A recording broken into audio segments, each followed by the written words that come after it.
I'm Lori Mattson. I'm President and CEO of the Tri-City Regional Chamber. It's my pleasure to welcome you to the State of the City's Luncheon, sponsored by Baker Boyer Bank. It's great to see you all networking. We're going to start our program, please.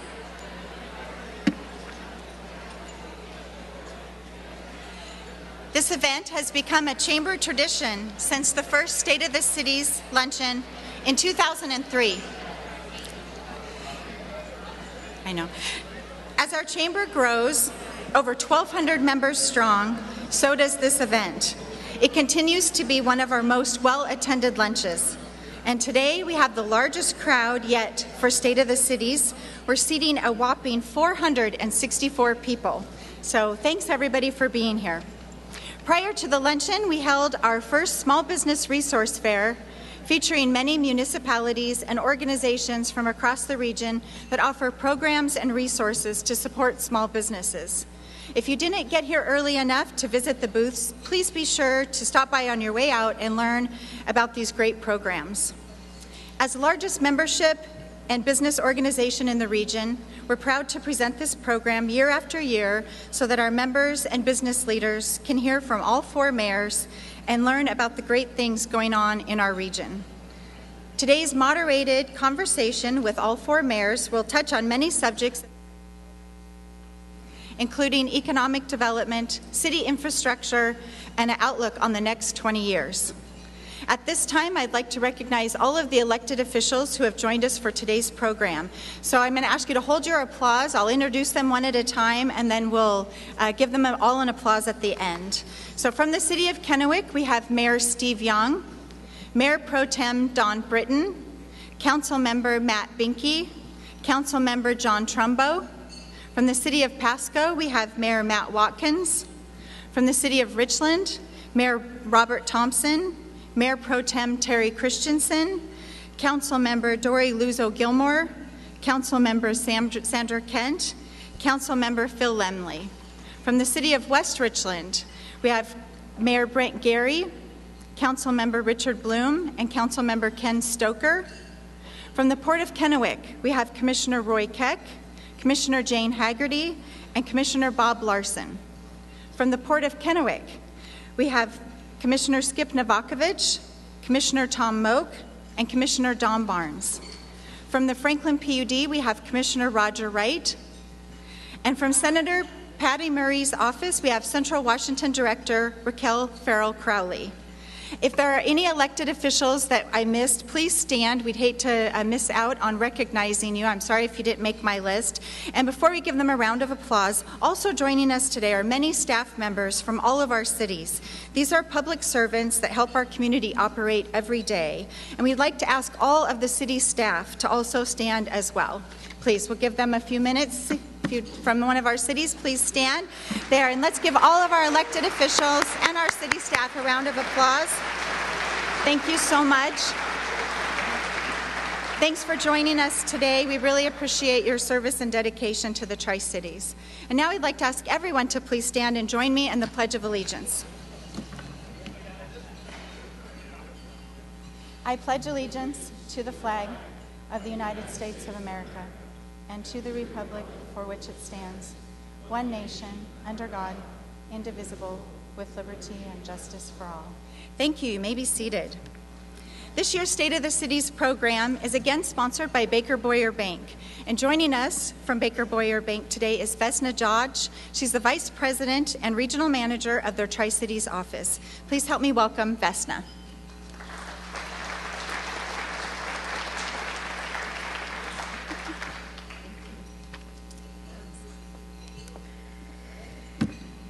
Well, on behalf of Baker Boyer Bank, it is my pleasure to welcome you to the Tri-Cities Regional Chamber State of the Tri-Cities Luncheon.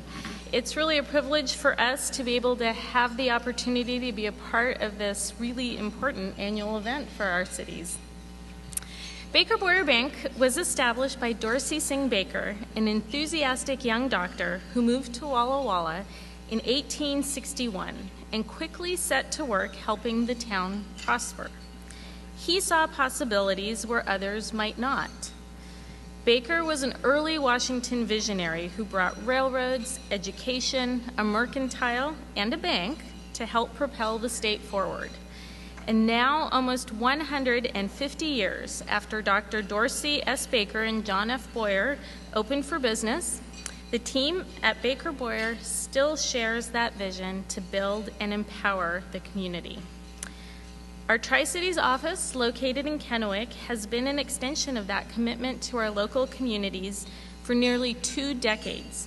And our team here is dedicated to continuing the tradition of legacy building. So what is a legacy? Very simply put, a legacy is what you want to be remembered for. It's different for everyone and will live long after you're gone. So as I look around the room today, it's really exciting to see all that's represented by each person here. The cities, the elected officials, the businesses, and the individuals.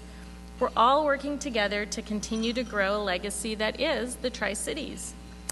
We at Baker Boyer Bank are honored to be a part of this community and look forward to continuing to be a part of the Tri-Cities legacy for many years to come.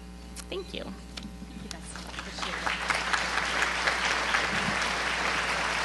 Thank you, Vesna, and thanks again to Baker Boyer Bank. We've got a group of them here.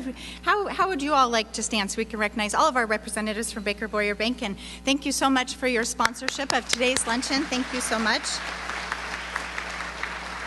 So speaking of our community, the Alzheimer's Association is gearing up for the Walk to End Alzheimer's.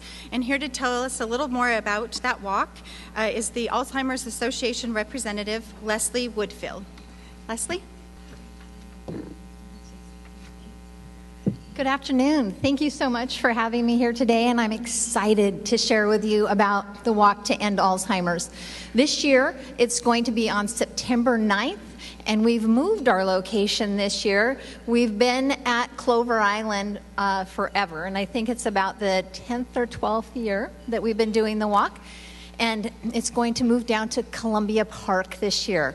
We're expecting about 650, maybe 700 walkers this year. So we're excited about that. The mission of the Alzheimer's Association, of course, is to find a cure for this disease that's affecting over 100,000 people in Washington State right now. And people say, what's the reality that there's going to be a cure? And I have to tell you that there's a lot of things happening right now in research that are bringing us closer and closer to finding something that's going to stop this disease or keep the people from developing the disease. And I think that's really important. One of the things that we have with the walk are our flowers, and I wanted to just share them with you. Everybody who participates in the walk gets a flower. Whether your flower is yellow, because you are a caregiver for somebody or somebody you love is affected with this disease, you'll carry a yellow flower. If you do not have anyone affected by the disease, but you think, we gotta find a cure for this thing, you're gonna carry an orange flower. If you've had somebody who's passed from this disease, you'll be carrying a purple flower. And if you are a person who has the Alzheimer's or dementia-related diseases, you'll carry a blue flower. And I spoke just a second ago about the idea that we do have hope, and we have so much hope in finding that first survivor and having that person soon, that we're adding a new flower to our walk that we're going to have. And that flower is going to be a white flower. And that white flower symbolizes our first survivor. And we're so excited about that because it's the possibility. And that person will probably be symbolized by a child or a baby that will be carrying that flower, because that's the generation that won't have to worry about getting this disease. We would love for you guys to participate with us. You can register online, and I have also some registration forms out at the desk. We're always looking, we're looking for sponsors, and we really want to see Columbia Park just filled with flowers and awareness for this disease and for a cure. So thank you very much. Thank you, Leslie, and thanks for the great work you're doing in our community, and hopefully you all participate in that. It's a little late for GHGB points, but you can, those of you who are participating in Good Health is Good Business, it'd still be a great thing to get involved with. So now I'd like to recognize our outstanding member of the month. This month, it's Tri-Cities Academy of Ballet and Music. For over 30 years, the Tri-Cities Academy of Ballet and Music has given thousands of students of all ages a love of the art, knowledge of the technique, commitment, self-discipline, poise, grace, and the skills they need to enjoy music and dance for a lifetime. The Academy is considered by some to be the most successful arts business in the Tri-Cities, improving the quality of life for thousands of people every year. Here to accept the Outstanding Member of the Month plaque from our Academy Award. The Academy owners, different kind of an award, is Joel and Deborah Rogo.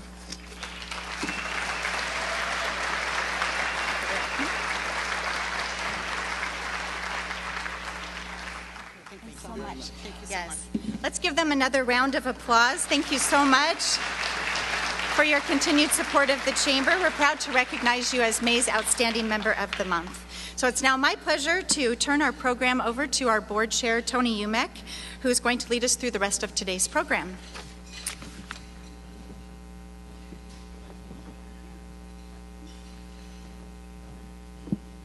Okay, thank you, Lori, and thank all of you for being here today. We appreciate that. We'll try to keep this short and pointed. A couple of things for a note. I want to thank all of you for being here, but I want to especially thank our members, because you've helped make this chamber extremely successful. We're now the 5th largest chamber in the state of Washington, but more importantly, we're recognized nationally for our innovative programs, including economic gardening.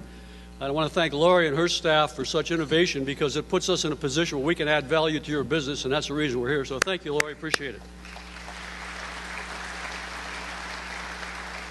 Now, membership being so important, as we do at every luncheon, we have an opportunity to recognize and introduce our newest members, and so I'd like to ask Elizabeth Holt, our Director of Membership Development, to come up and do that right now, please. Thank you.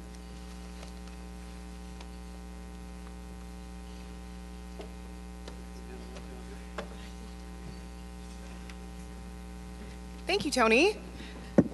Like he mentioned, I'm excited to be here today to recognize some of the Chamber's newest members who are able to take time out of their busy schedules and join us here today. So if I mention your name, please come forward to the stage, accept your membership plaque from Tony, and then pose for a group photo. First, we have Sarah Lingley with Thrive Fitness Adventures.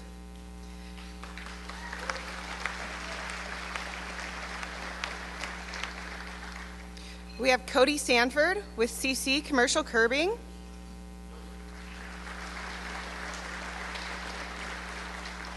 Earl and Jaden Moody with Moody Logic.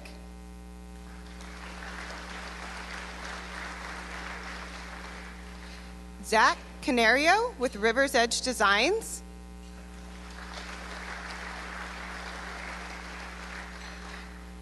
Ryan Medford with the Original Pancake House.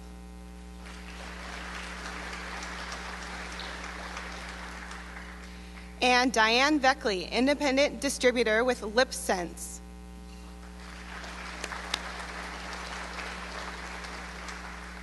Let's give our new members one more round of applause.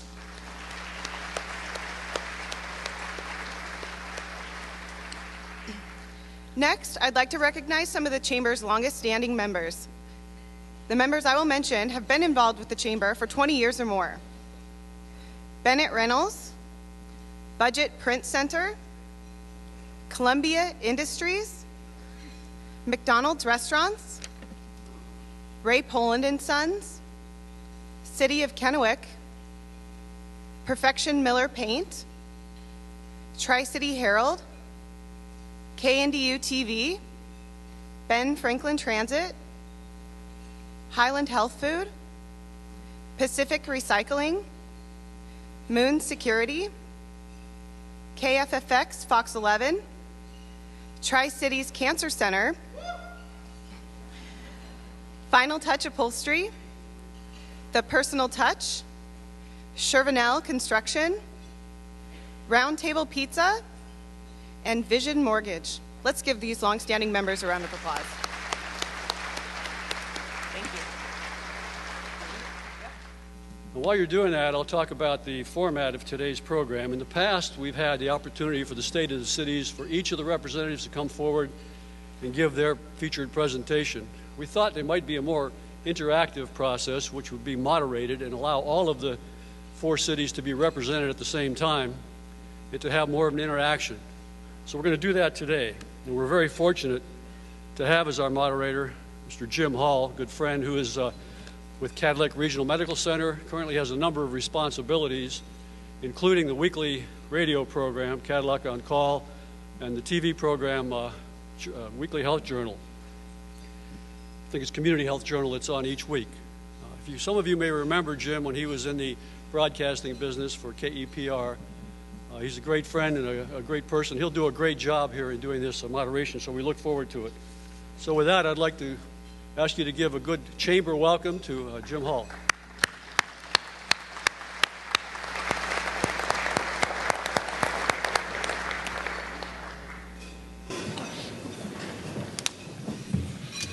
Well, thank you, Tony. It's a pleasure to be here today and join all of you. And I am honored to have been invited by Tony and Lori in the chamber to broker today's Middle East peace accord. No, but seriously, I've had the good fortune of working at Cadillac for 23 years now. And when I started, the workforce totaled about 650 people. Today, it is more than 3,500. And I point this out because over the years, as our recruiters go out around the road and around the country looking for health professionals to recruit to the Tri-Cities, one thing that I noticed mostly is that the difference maker is the community. And what does the community have to offer them? The professional opportunities seem to take care of themselves, that it's ultimately the community which is the final decision point, the caliber of the schools, how much traffic you have, the crime rate, affordability, recreational and social opportunities, and of course our great weather. I know these components have been a tremendous tool to help Cadillac and other healthcare institutions in the Tri-Cities bring new doctors, nurses, and healthcare professionals to our community and our region, and I'm sure it applies to other business sectors too. So that really drives home the importance in my mind of this discussion we're having today with our mayors. What are the key issues on the horizon in our community as we look to the future? So now we want to bring to the stage our 4 mayors. It's almost like a game show appearance here. And everything is scripted. I've got to tell you, we're introducing them in order of alphabetized based on city. So I am so tempted to introduce these like I'm a PA announcer at a basketball game, but I won't do that. Because especially for Steve Young, I'd love to be able to do that because he would be our point guard. But Steve Young is the second longest serving mayor in the long history of Kennewick. He joined the city council in 2008 and has served as mayor since 2009. Steve currently serves on the boards of the Ben Franklin Transit, the Joint Coliseum Advisory Board, Energy Communities Alliance, Fireman's Pension Fund, Hanford Communities, Manhattan Project National Park, and Visit Tri-Cities, and this is just to name a few. For his day job, Steve serves as Vice President of Mission Support Alliance, a company with nearly 2,000 employees, where he continues to support DOE in site-wide operations and program integration and budget planning for the Richland Operations Office. Steve and his wife, Anita, who is with us today, have lived in Kennewick since 1986. Please welcome Kennewick Mayor Steve Young. Thanks. Remember the last time we did this? Back in 1990. He was just reminding me, we did a televised one of these back in 1990. Weren't you running for the legislature? You're already in the wrong seat. Hey, Young, you're already in the wrong seat. Steve, they would like you to move down 3 seats to your right. We are going to work on the Alzheimer's. Is that right? All right, batting second on. Okay, I think this is tough duty I have today. It's that bad. Mayor Matt Watkins was elected to the Pasco City Council in 2004, elected mayor in 2010. He holds a Bachelor of Arts in Social Sciences from Washington State University and currently works as a software engineer for Lucas Engineering in Richland. One set of Mayor Watkins' grandparents homesteaded in Eltopia during the early years of the Columbia Basin Project, as well as another set owning a laundry in downtown Pasco a few years after World War II. His father continued to farm asparagus, and mother managed the port of Kennewick. And his mom's here today. Oh, shoot. Matt graduated from Kennewick High School in 1986. He chose to make Pasco his home in 1995 because of the diversity of the community, reasonably priced homes, and proximity to quality tacos. Matt is an avid long-distance and adventure motorcycle rider, and Mayor Young has exited the building. Just keep on going. Now, Matt is an avid long-distance runner, as I had mentioned, an avid motorcycle rider. Not long-distance runner, I don't believe. Rider. He toured the U.S. and Canada extensively and has finished the 11-day-long, and I kid you not, Iron Butt Rally 3 different times, which is something I think qualifies him to be a mayor. Please welcome Pasco Mayor Matt Watkins.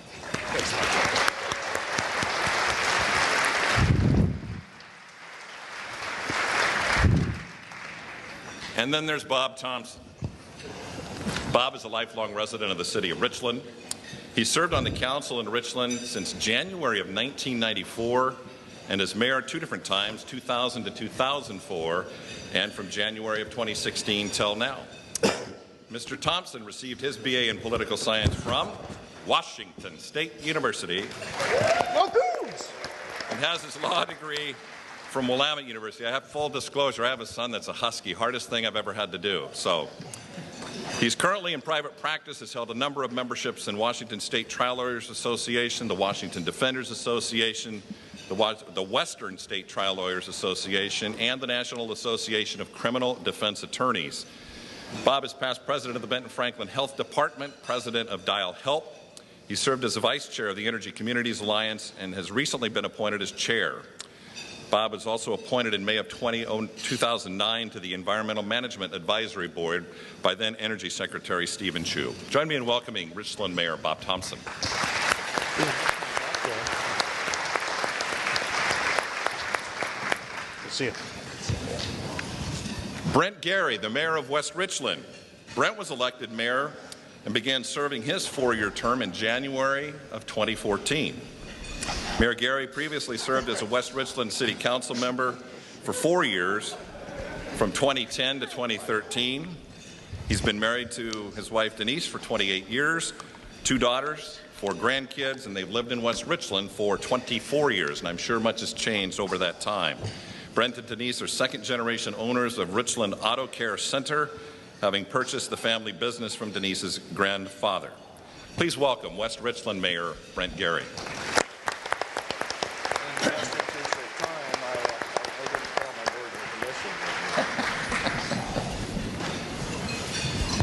So, what do you think of this quartet, shall we call them?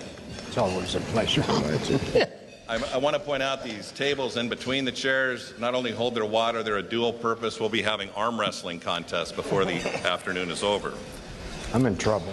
But we do have some questions we want to run by them, some very serious topics to address. And I want to start with a softball question for you. Have any of you had secret contacts with the Russian ambassador? I don't recall. I couldn't resist, sorry. Earlier today, as we all walked into the event, we had the Small Business Resource Fair highlighting local resources available to business owners. Our first question has to do with small business. And what we're going to do, just so you're aware, everything, as we mentioned, is going to be in the interest of fairness. So we will go in order based on alphabetized how we introduce them. And every subsequent question, we will move that order up 1. So it won't be the same order for each question as far as who answers which one. But Mayor Young, why don't you start out? Why is small business important to the city of Kennewick? Well, I think all of us in here today know that small business is what keeps America running.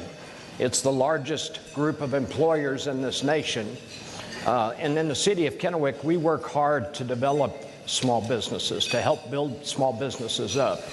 We've been working over the last few years to put contracts in place and opportunities for local small businesses to help them grow. But it's the heartbeat of the city of Kennewick is our small businesses, whether it's in downtown, the entertainment district, or Southridge. Just look around and see how many are successful small businesses. Thank you, Mayor Young. On to you, Mr. Watkins. I think about it, and one of the things you introduced me about, and one of the reasons I moved Pasco was a diversity thing. And I think your small businesses add a diversity to things. The figure is 60 to 80% of U.S. businesses are small businesses, and I believe there's 13 times more patents from those firms. Those small businesses contribute to the health, the wealth, and also the diversity of a community. And I think prime example that I'm very proud of is, and the shout out is to the taco crawl that those are examples of small businesses that are thriving in Pasco, and I think a great example, small. Mayor Thompson? Yeah, I think that it's important to understand that each community is a little different, but the one thing that brings us all together is our commitment to small business. The ability to have small business succeed, and Richland's a government town, right? And so at least half of our employment is out at the site, which was traditionally from the 40s and 50s the way things were. The city understood that that's not always going to happen. As a result, developing small business has become kind of a crucial role for the city of Richland. Richland has AskRichlandBusiness.com.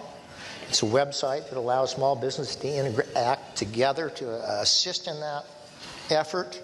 But, you know, the role of government is to provide a place where regulations land and the cost of doing business is important. People locate there.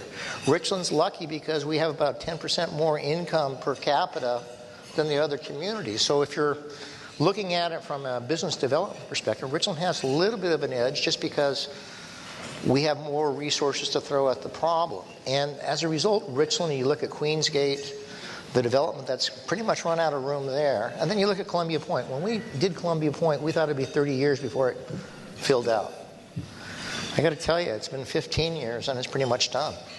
And so again, giving people the opportunity to be successful is what the role of cities are. And frankly, I congratulate all the cities in providing that environment to enable entrepreneurs that I look out here to be successful. And I think that's what we do well.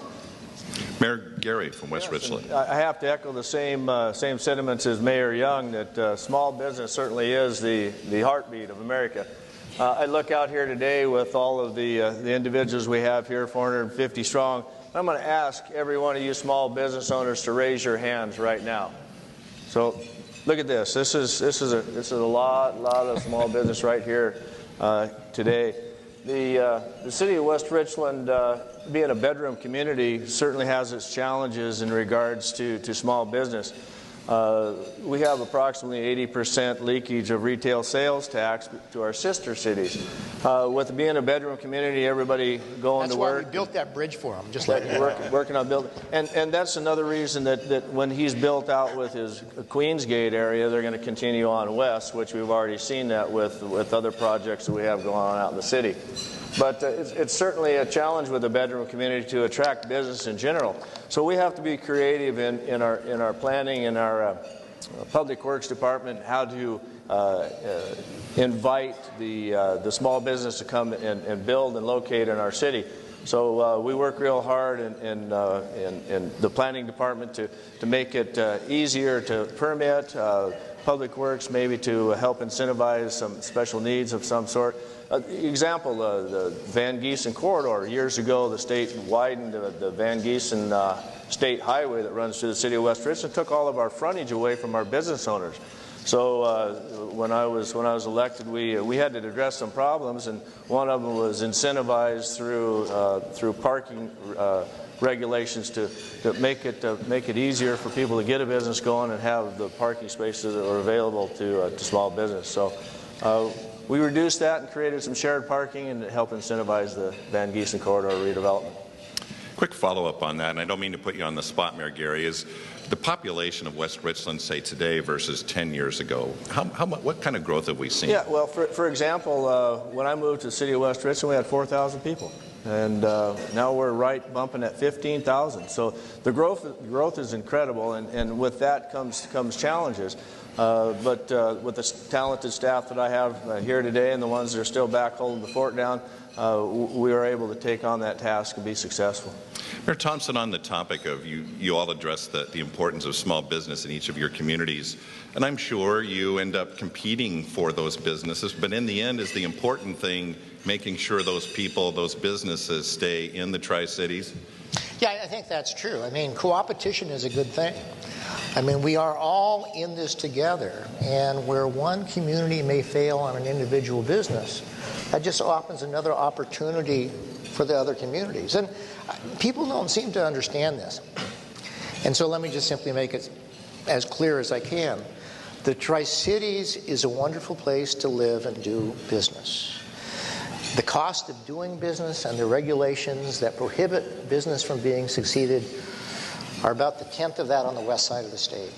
The ability to transport goods and services, transport employees to their place of work is a 10th of it. And so if we are not successful, it is because we haven't really done what we need to do. And again, we have all the opportunity. I guess the one thing that people may not know in this audience, but the mayors get together at least on a monthly basis and discuss the ongoing business opportunities that each one might have. And so we're cognizant of what's going on around us. We don't stand in each other's way. We want people to be successful. You know, you've got this organization, you've got Visit Tri-Cities, you've got TriDec. We're all in this together, folks. We're in competition with other people in the rest of the state. And so I think that we are very fortunate to be working pretty much all in the same yoke, doing the right thing.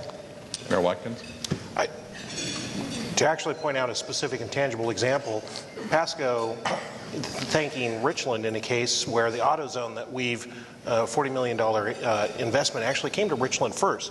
Didn't quite work out, but Richland, to their credit, said, you gotta look at Pasco, there's some a little better fit. And I think that's that example of co-opetition. If you're not gonna get it for yourself, make sure it stays in the Tri-Cities, and a prime example. Mayor Young? I'm so far down here, I didn't hear the question.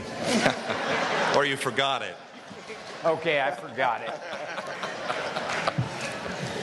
I know I'm having a tough time hearing all of you, but no, question to the point being that you all obviously want the small business coming to your particular city, but the important, larger consideration, I would think, would be that it stays in the Tri-Cities, if not your community. Yeah, in fact, that's the biggest challenge that we at the city, whether it's staff or council, the biggest challenge we have is we're constantly trying to find outside businesses to relocate to our city. Why? It creates more jobs. It brings more people. The problem is that we can never do that and slight our existing small businesses to get that accomplished. And so we're constantly trying to always remember the things that are good for our small businesses are the things that will bring other businesses to this area. If the small businesses in the Tri-Cities region are satisfied and enjoy living here and enjoy working here and find the right talent for the jobs that they have to do, they will be the ones to bring the other industries here. And so we always have this balancing act of encouraging other major industries to come to our area, but at the same time, we have to take care of our local small businesses and make sure their needs are being met. We're going to go back to our questions from this sheet that I have in front of me, and we'll start with you, Matt, and then go Bob, Brent, and Steve. But on this very topic, what is each of your cities doing to promote economic development? A few examples, and staff wrote some notes here, so hopefully I'm not leaking something that isn't coming out soon, but we're going to bring on an economic development manager specifically for Pasco. I even see the name Michael Morales coming up, so hopefully that's not leaking something out. So if you see the name, it's coming out. My city managers give me a thumbs up, so that's good.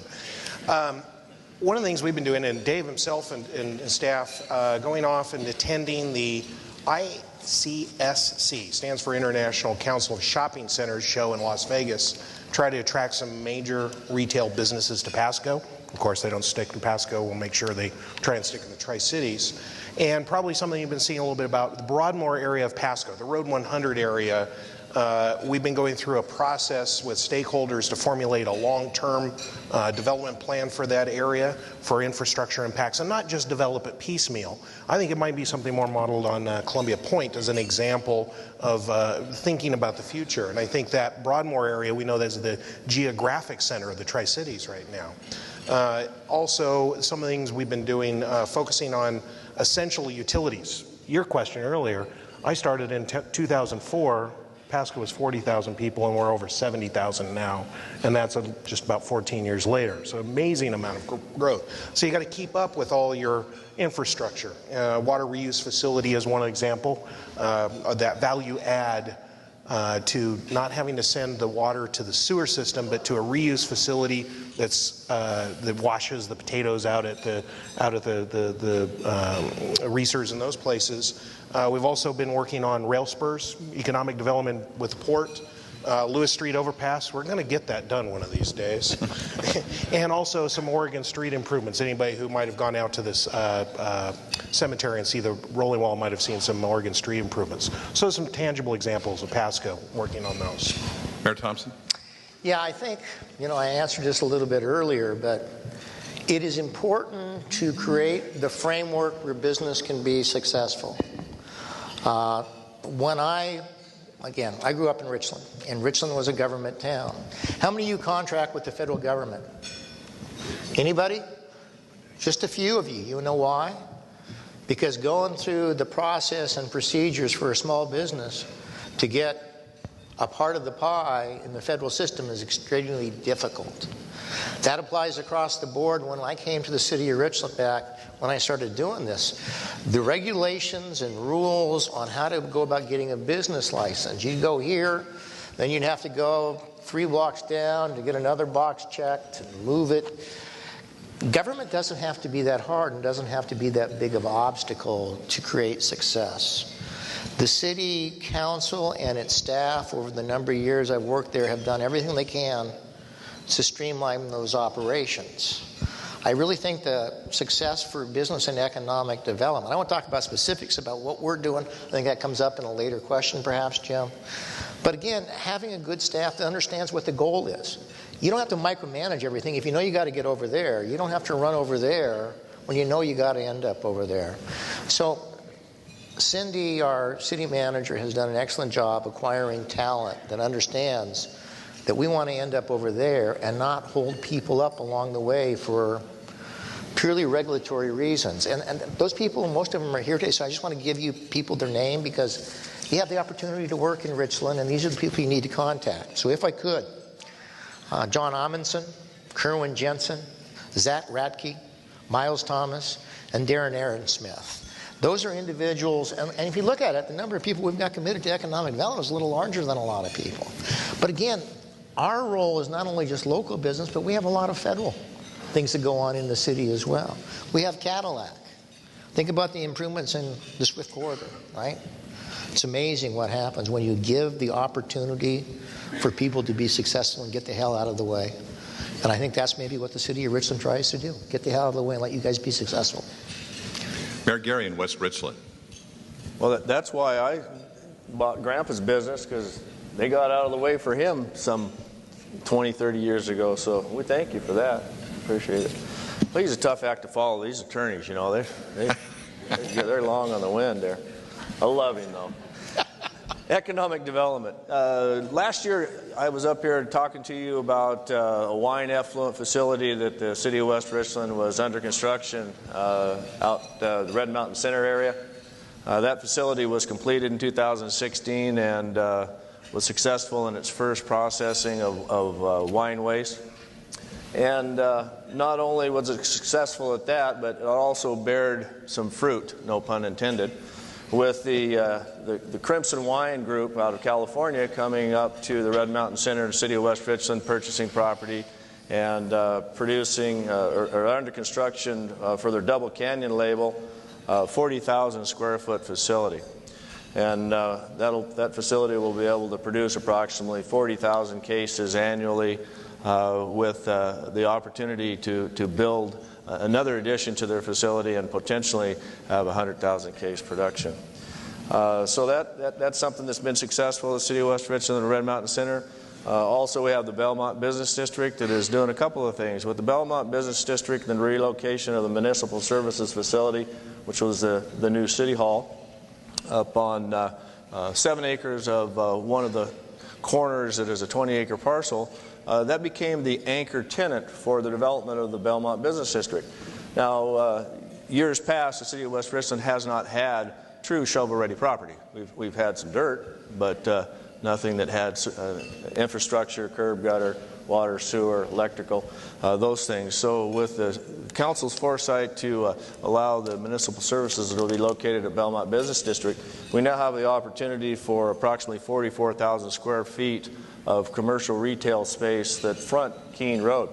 And then you also notice that with the construction of that facility, it opened up the opportunity to partner with a landowner, to bring a landowner together with Richland School District to build a new middle school that is almost complete and be open for the kids this year, as well as the property directly behind the middle school, which will be the next Richland High School.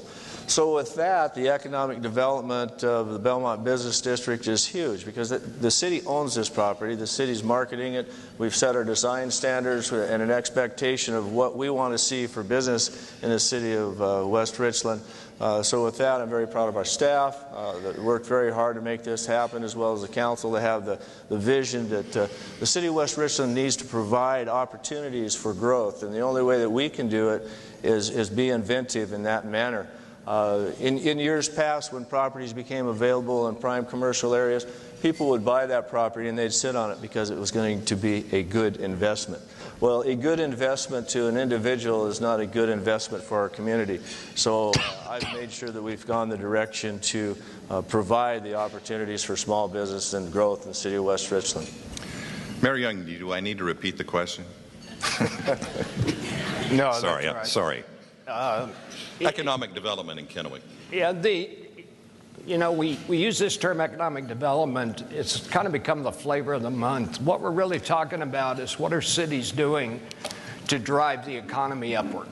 And there's not much a city can do to boost the economy. What the city has to do is provide systems and infrastructure to encourage a growth in that. First of all, there's got to be safety and security for everybody. If a business feels safe and secure in doing its business in our community, and if we make it easy in the city of Kennewick to do business, then they'll be successful. For example, we committed to increasing our safety and security in the city of Kennewick about 8 to 10 years ago.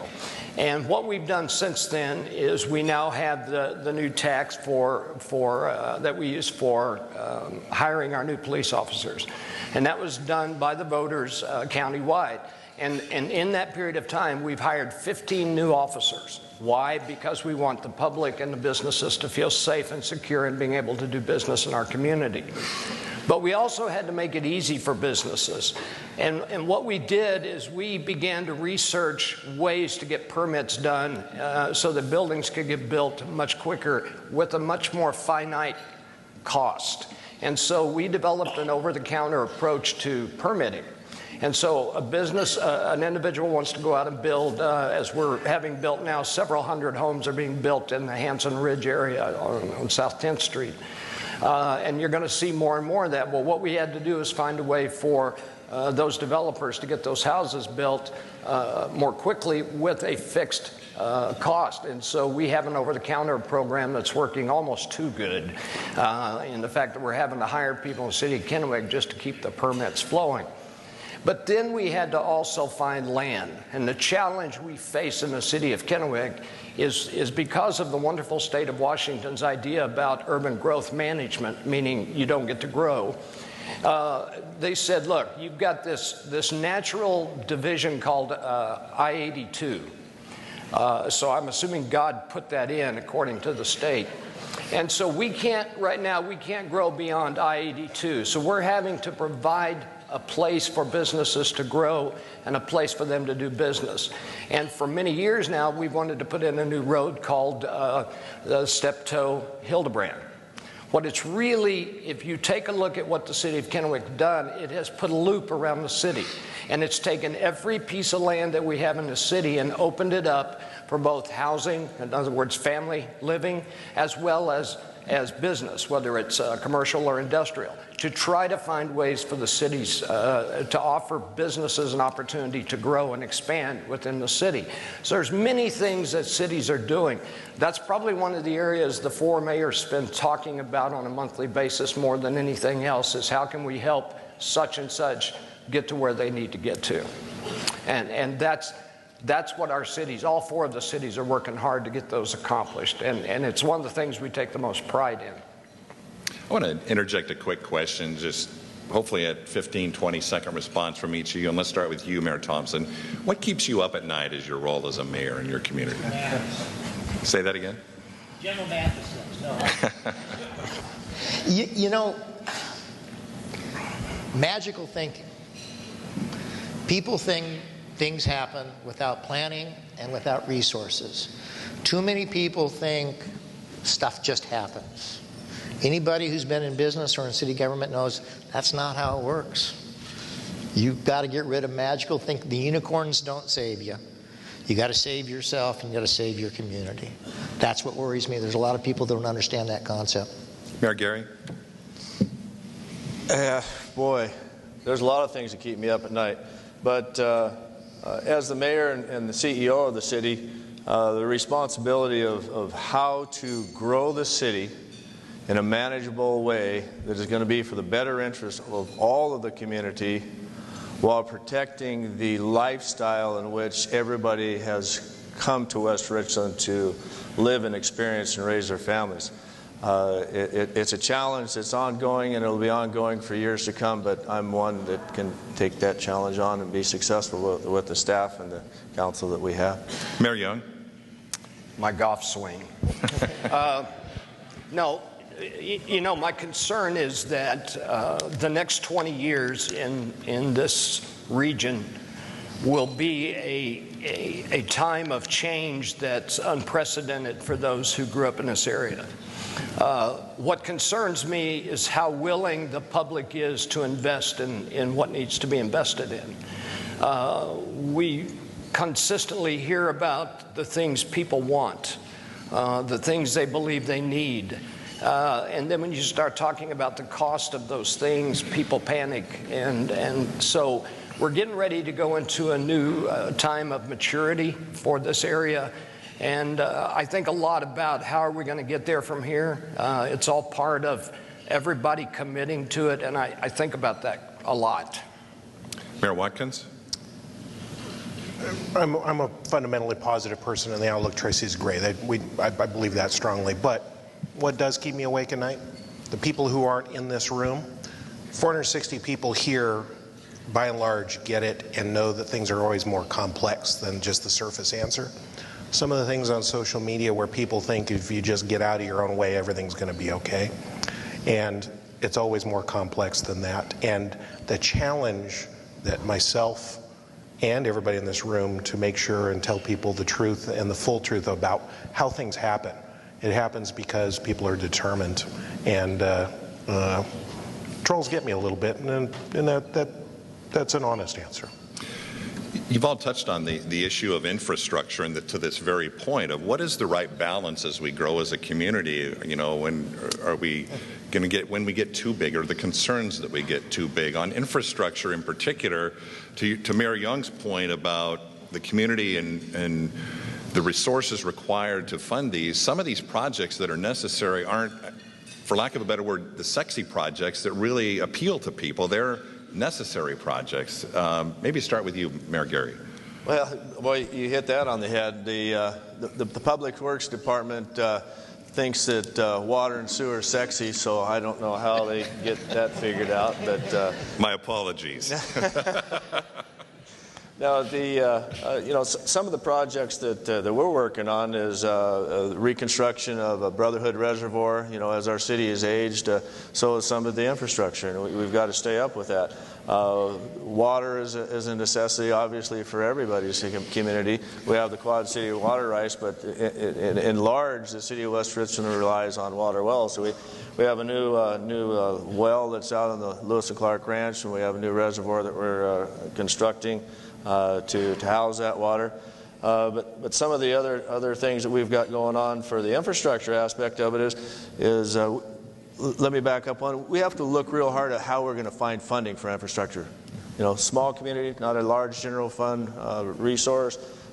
So we rely a lot on grants, low interest loans, things of that nature, which our wonderful state has pretty much taken away from all of us, unfortunately, with the sweeping of funds from the Public Works Trust Fund, and as well as some of the other challenges that we deal with unfunded mandates that our state makes sure that we abide by to create somebody a job to read a report that usually goes on a shelf. But that was for our Public Works Director, Roscoe Slade, who's not here today, but I thought I'd throw that out for him. But with the grants and different things, we were successful with I just got a letter from the Benton Franklin Council of Governments Transportation Office. And we were awarded a Surface Transportation Block Grant, which is an STBG, then acronym. We all have acronym books. We can't read them, then we also were awarded a project for the Transportation Alternative Program, which is TAP. And these are multi-million-dollar projects, and what they're going to allow us to do is, if anybody's been out to the city of West Richland, that road 38th and Van Giesen, as you head up the hill, you run into a dirt road, and it goes up over the top of the hill into the county, and then comes out on the other side by the lakes. And so we're going to be able to, with those million-dollar funds, we're going to be able to create that infrastructure, that roadway to go up and over that hill there. And then we're also going to be able to extend the bombing range Phase 8 from Keene Road out to Kennedy. So those are just a few of the things that we have going on, but there's always infrastructure needs. And anytime you have an opportunity to get funding to better your infrastructure, then it's something that's a necessity. We ask council to find matching funds for some of these projects, but they also understand that it's a necessity to make sure that our infrastructure is maintained. Being a relatively young city, we do have the older sections, but we have new roads, we have new water systems, we have new sewer systems, but the disadvantage to that is Richland dealt with the challenge and beat it with infrastructure, is we have to be able to figure out how we're going to maintain these infrastructures when they all deteriorate at the same time. So sometimes councils have to make difficult decisions, as Richland did with their project that they had to do to finance the bridge as well as the roads in their town, and I think we'll all have to take a look at the needs at some point in time. They may not be popular, but they are a necessity. And is that your point, Mayor Young, that these are necessary and we all need to understand that some of them might require additional investment? Yeah, well, it's, we in the city of Kennewick, we're growing so fast that to keep up, we have to make sure we have the roads. We have to make sure we have sewer and water and electric, and it just goes on and on. But have one blip on the screen, and now you got to play catch up. For example, this winter, for those that have noticed in Kennewick, we have potholes. Well, those potholes were caused by what? Changing in temperatures, hard winter. And so we had a strategy in place to go out and start resurfacing our roads to get us for the next 10 to 20 years. What we're going to have to do now is take that money to try to patch the roads so that I don't get yelled at quite as much, and at the same time try to find ways to finance resurfacing that has to be done. Then you've got the sewer systems.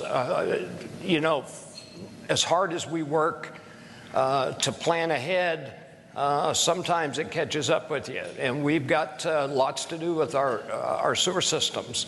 First of all, the lines are deteriorating from the sewer gases, and so there's much to do there. And then water. We're fortunate that we did play in hand, and the state allowed us to put an aquifer in at the south end of town, which gives us plenty of water in the city of Kennewick. But plenty of water might be in my lifetime, but my children's lifetime and grandchildren's lifetime, it's not. So there's all of that to think about while you're still trying to do the sexy jobs. You know, we wanted to expand the convention center. Why? Because it brings in another $100 million a year in economic drivers. The public said, no, we don't need it. The problem is, without that $100 million in economic drivers, we have to come back to the public and say, well, we need more money to do these things. So it's a constant balancing act, and we're all facing it, whether it's the sexy jobs or the bridges, you know. Mayor Watkins? But I think I'm going to go ahead and hit this on the sexier in the end, but the nerdy stuff, because we don't do these acronyms. So Pasco, because it's been growing, we added a water intake some years ago, but we've got to increase capacity to it. So about 18 million gallons planned, and that's a $4.4 million this year that we're going to be spending on more water capacity. It's a great thing that we have the Quad City water rights. That processed water reuse facility I was talking about, we're going to add about $6 million to that, do a new lift for more capacity to that operation. 20th Avenue and also traffic signal upgrades add up to about 3.7. And although this is cheap, Broadmoor master plan, we must be running out of juice. I think it's voice activated. I think let's turn it more this way. Okay. Your years in AV skills are appreciated. Thank you. I mentioned the Broadmoor master plan. I'll put it on your tab, Mayor Young. Only $250,000, but when that's done, we're going to have the perfect place to place the Nordstroms, the Trader Joe's, the Six Flags. What else did we need in our community? What was the favorite things? And an IKEA. Oh, and also the second Costco. So we're all going to just put that in Broadmoor. That does beg the question. Give us a Trader Joe's update, somebody. We got about 8,000 people in our Facebook group, and I believe it was about 11,000 when Spokane finally got theirs. Data point. But they're a sphinx, what they actually do. I had a meeting with them last week, so. Wow. Is after you met with the It's going to be a lively monthly meeting, it sounds like. And they called me right after they talked to you. That's because they talked to Bob first and they couldn't go back to him. So, Mayor Thompson, you could do me a great favor by, do you have anybody to buy the vacant Albertsons building yet? We get asked about that every single day, and the last I heard, no interest on Cadlic's viewpoint, at least I don't know, but that's the one we keep getting asked. We're not convinced that's done yet, but it might be in the works. How's that? You know, sometimes business plans, not everybody wants their plans revealed, and so I'll leave it at that. How's that? Very good. I got to chime in on that one because years ago people wanted to change the name of the city of West Richland to something different, and a guy emailed me, says, don't worry about doing that. He says, pretty soon Richland's going to be named Cadillac. He just wishes he had our tax base. I know it's been difficult for you, but it's okay. You guys are growing, and we certainly appreciate it. No comment. Get deep. No. You know, you're kind of playing against the team here. You got to. Well, I want to make him feel at home. You know, if you're going to roast the mayors, you might as well roast the host. Yeah, why not? Remember, I'm standing. Oh, yes. No, I do have a question. You've all talked about thoughtful growth and economic development and the importance of that to the vibrancy of the community. Talk to me about where you're at with balancing all of the environmental needs and the open spaces and you know, places like Badger Mountain, Candy Mountain, the Amon Basin, all of these places around the Tri-Cities that, who wants to touch that? I just think with this, does that kind of go to that whole balance thing that you've been talking about? Well, I'll take that on because I think Richland's going to have some real challenges coming up in this next year and throughout the rest of this year. You know, life itself is a balance. How you spend your resources and where you allocate them can provide balance. If you don't have resources, it provides balance in a different way that you may not like. Like the basin area for behind Now, you know, we have this plot of land by Claybell that there's a road designed to go through.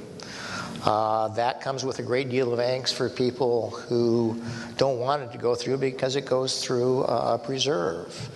Now, it's an awkward place for a city to be because the road was zoned and platted a number of years, and the city of Kennewick, school district at least, relies on that road to build a school. And then housing is developed as well. And so, you know, you talk about preserving the ridge lines. Richland's done a pretty good job, and frankly, the individuals who support open spaces has helped the city of Richland understand how important that is to a number of individuals. The difficult thing from a community perspective is, what is that balance? There are, I don't know, I guess I'm going to use the term hypocrisy here. There are a number of individuals that already have what they want. They have their view shed. Well, they don't want their view shed interrupted. And it's amazing how some of those individuals seem to be the biggest opponents of growth. And I've always found it interesting to you know, it's, you know, for a guy that does what I do, it's kind of fun to screw with people like that because they're not very consistent. I got what I need, to hell with you. And I'm kind of going, how about the new people? Well, they really don't care about the new people because they want to preserve what they have. And so balance is even harder than you think, right? I mean, you can talk resources, but how about giving people the opportunity to what you already have, or do you deny them? And on what basis do you do that? I mean, we do policy stuff up here, right? We try to figure out how we're going to end up down there and what's the best approach.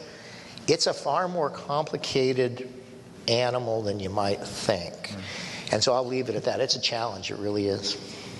Let's go the other way, Matt. Two things. One of these isn't Pasco specific, but is our region specific, and that has to do with our wonderful Ben Franklin Transit. As I look around, including myself, I see a grain of our community, and we provide an incredible service with dial-a-ride. Everybody knows what dial-a-ride is.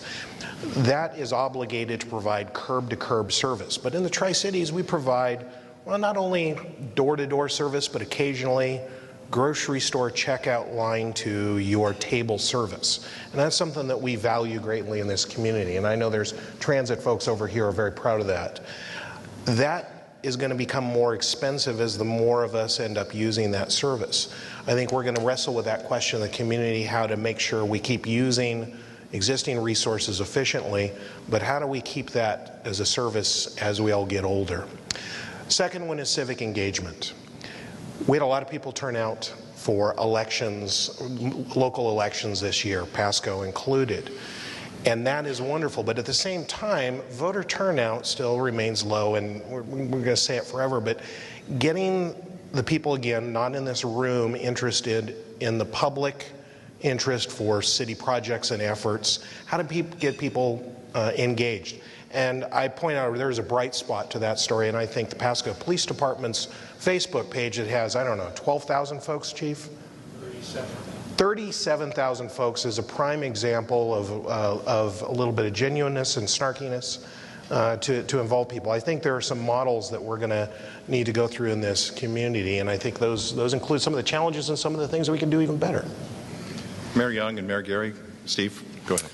Yeah, I was sitting here thinking about that. You know, probably the biggest lesson I learned when I got on the council applies to what we're talking about, and that was when there's a certain point where success will only come through partnership, and you can do many things as an individual, but success will come as a team. For example, you know, in the city of Kennewick, I began to realize the importance of the Port of Kennewick. I began to realize the importance of Chief Hohenberg's relationship with federal agencies. I look at the partnership we built with the building trades in our area, all wanting to invest in a better community and a better future. But in order to have a balanced approach so that not one organization or one individual is covering the cost, it requires all of these partnerships. What I found the difficulty to be is they don't all do what I tell them. And so I have to get along with them, you know. But that's been a great lesson for me, to see how much more gets done through partnerships. You look at each year, this event has grown. I think it's grown every year since I've been the mayor. Maybe it was me, but I'm the only one not running this year, by the way. But I think everything is growing and becoming better because of the relationships we're building between companies and between agencies and organizations. And to me, I think that's where we have to continue to get better and better. Mayor Gerry, finally, before we go to our final question. Well, I'll let you go to that final question because I've heard 3 different answers and I forgot what the heck we were going to talk about. The balance of the environmental side, the development side, the economic side, all of that. Where you're going to have vineyards all the way to your city limits before long. Yeah. I know. So, where is West Richland in that perspective? Well, you know, and with the growth aspect of the city of West Richland, we're growing fast, but we're not growing to the point of where our borders are being challenged, where our open spaces are being challenged. The council makes sure that when we develop and we grow, we have that open space, and we have the parks, and we have a different variety of properties. We have large lots, we have small lots, high density, medium density. We've got it all. And one of the real challenges that I see within the city, not pushing the boundaries, is to make sure that we maintain, again, as I mentioned, the lifestyle that people are accustomed to. And we're going through a comp plan right now, and it's a conversation that's, I think, all of our councils have had as they're working through their comp plans too, is how do we set our boundaries for our community and for our city. But with the wine industry banging on what I hope will be our front door when the I-82 interchange comes in, it just can't help but be a great economic driver for the city of West Richland. So with that, I guess small is good if you don't have to push the boundaries and go deal with FutureWise on a regular basis. Well, we have just enough time for each of our mayors to offer a takeaway message for all of us here today. And why don't we start with you, Mayor Gerry, and something from your view on representing your community of helping us all walk out of here with a great perspective from West Richland's point of view. Well, you know, West Richland is certainly unique, and I've touched on that. We're fortunate to be involved with our surrounding sister cities. I feel very honored to sit with 3 distinguished mayors, as you have up here this afternoon. We do have a great dialogue when we sit for our lunch meetings, and we really give each other a better perspective of the challenges in which we all have. Some of the fortunate things that we have in the city of West Richland is indeed our citizens, and being the variety that we have. We have a very young community with approximately 36 to 38-year-old age group, highest income per capita. We have a talented council and staff that work very hard to make sure that we have the amenities and the quality of life that we want to have in the city of West Richland. And as you all have heard, the city of West Richland is the best place in the state of Washington to raise a family. That's why I brought my family out there many years ago, and my daughter has stayed, and they're raising my grandchildren out there as well. So we're very fortunate to have a great environment to raise our kids in. We also have a safe city with the chief and past chiefs and employees that we have in our force, law enforcement. We are one of the 6 safest cities, the 6th safest city in the state of Washington. Say that fast 3 times. But and then the ability for all of these communities to work together in partnership. There's so many things that we do. The emergency services, fire, health safety issues. I mean, it just goes on and on and on. It may be 4 cities, but we're all in one. When anybody needs help, your brother will be right next door, and we're all fortunate to have the communities that we live in. But thank you, Mayor Gerry. The city of West Richland is certainly best is west. Thank you, Mayor Gerry. Kennewick Mayor Steve Young. You know, we're very blessed people to live in the Tri-Cities, to be able to raise families in a safe environment, to be able to build a business from scratch, to get to know your neighbors, to be able to donate to agencies that need help. We're just very blessed to have what we have. But let me say that as good as it is to live here today, just watch and see what the future holds. It's only going to get better. It's going to be great for our children and grandchildren.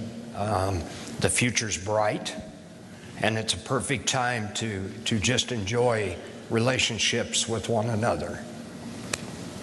Thank you, Mayor Young. Mayor Watkins. Steve hits across the point.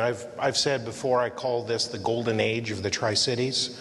And when I say that, also increasingly, Brent and West Richland are clearly at the table of this. So one of the things I'd like to see and think that we should think about is what's the next thing for the Three Rivers community, unless somebody's got a better term. So in 20 years, we have an answer of what our greater Tri-Cities community is as a region. And one of those things also I think Steve was talking about too is those partnerships. This challenge is going to be coming for us, and I think it's very bright, is how we go from where we are to that next step as a regional center. And we've been doing it with things like transportation. How do we work on the partnerships for things that our peers, it used to be our peers were Yakima and Walla Walla, it's no longer true. How have Portland's and Vancouver's, how have Spokane's, how have Seattle's gone through that transition to a regional nature? And besides future being bright, I know that we're going to be able to answer that challenge. Thank you, Mayor Watkins. And finally, Mayor Bob Thompson. You know, I don't know if I want to make this a kumbaya sort of deal, but maybe I do. Mayor Young and Brent and Steve and I have a chance to travel with a group called the Energy Community Alliance and go around a lot of the Department of Energy sites. And a lot of those communities have greater challenges than we do. But what we have going for us is the cooperation and spirit of people who don't really know how to lose. Okay? There's a great deal of value with the idea of never quitting. All the communities that you see represented here have had their ups and downs over a period of time. My observation is that the generations are shifting. The generation that raised me in the city of Richland is passing on. The business leaders that used to be in my community and in the Tri-Cities are moving on. There is sometimes a lack of understanding on how it all kind of comes together. And so when I look to challenges for the community, I think we're going to be successful regardless of the challenge. But understanding how the pieces fit together and getting away, again, I like to use the term magical thinking, that things happen without a plan. The problem is everybody can have a plan and they may not know what their neighbor or their other business representative or trade organization or community or county governments aren't on the same page because they haven't communicated well enough together. I think that's the real challenge. The only thing that prevents the Tri-Cities becoming the shining star, if it's not already, of economic development in the state of Washington is a lack of vision or shared vision. The question is, how do we integrate the politics, the local governments, and the businesses, and the people together so there's a unified plan? That's really the challenge that you all have. Because frankly, I don't think you guys understand municipal finance. I have a kind of an idea because I'm a businessman on the personal, but they're different animals. But sometimes private businesses come to government thinking you can do this. You don't get to do it that way because of the municipal finance laws in the state of Washington. But if we had the dialogue, we wouldn't have that misunderstanding. And when you have a misunderstanding, what it does is it costs you time. And we can't afford to lose the time. You guys can't. We can't. We have a vibrant future ahead of us. I want you to know, just looking across the board here, I've been doing this perhaps for too long, but the community has never had a group of people that, from a local government perspective, is not so interested in self, because there's a lot of ego that gets involved in this stuff, but really want to drive the communities as a whole forward. And That's unique. It's unique in America, and we're blessed to have it today. And that's my kumbaya thing. The things that you need done, ask us. We understand what it is you need. We think we have people that do it, but sometimes it takes the political will to have things occur. And you're looking at least 4 people, I think, that have the desire to make success happen because it benefits us all. And so I'll leave it at that. On that note, let us put our hands together for the mayors of West Richland, Pasco, and Kennewick. Thank you for being such attentive listeners. Thank you very much, guys.